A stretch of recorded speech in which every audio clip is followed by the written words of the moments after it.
চিকেনগুলোকে খুব ভালো করে আমি ধুয়ে নিয়েছি।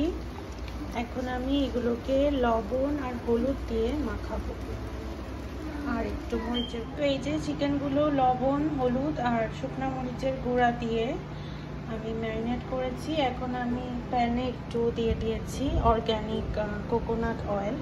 আমি সবসময় যে ফিটল্যান্ডের অর্গ্যানিক ভার্জিন কোকোনাট অয়েল এটা দিয়ে রান্না করি।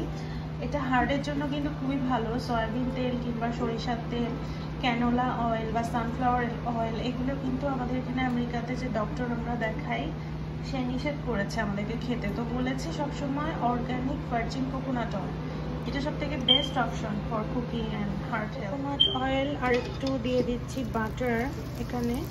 সো বাটারটা মেল্ট হোক, আমি একে চিকেনগুলো দিয়ে দিচ্ছি। চিকেনগুলো ফ্রাই হয়ে যাবে।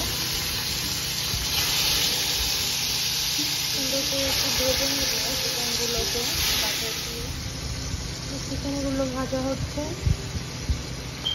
এই যে চিকেনগুলো ভাজা হচ্ছে, কি যে সুন্দর একটা স্মেল আসতেছে বাটার আর কোকোনাট অয়েলের, বলার মতো না। খুবই নাইস একটা স্মেল আসছে।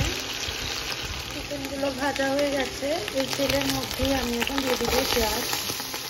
পেঁয়াজটা ভাজা হয়ে গেছে, এখন আমি চিকেনগুলো দিয়ে দিব। চিকেনগুলো দিয়ে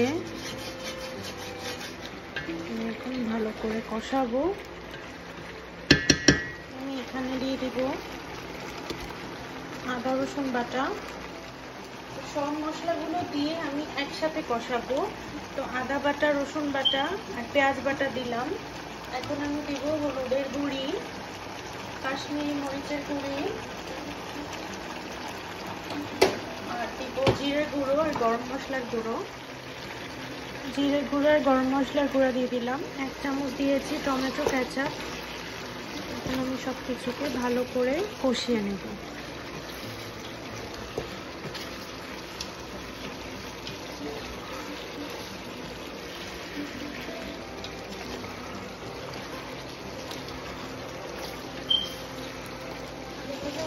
আমি কোনো পানি অ্যাড করবো না, এটাকে আমি ঢাকনা দিয়ে দিব। এভাবে আমি 15 থেকে 20 মিনিট কুক করব।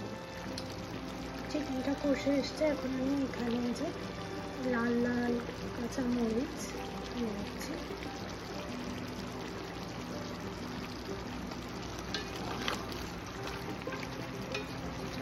আর একটু কষানি। এই তো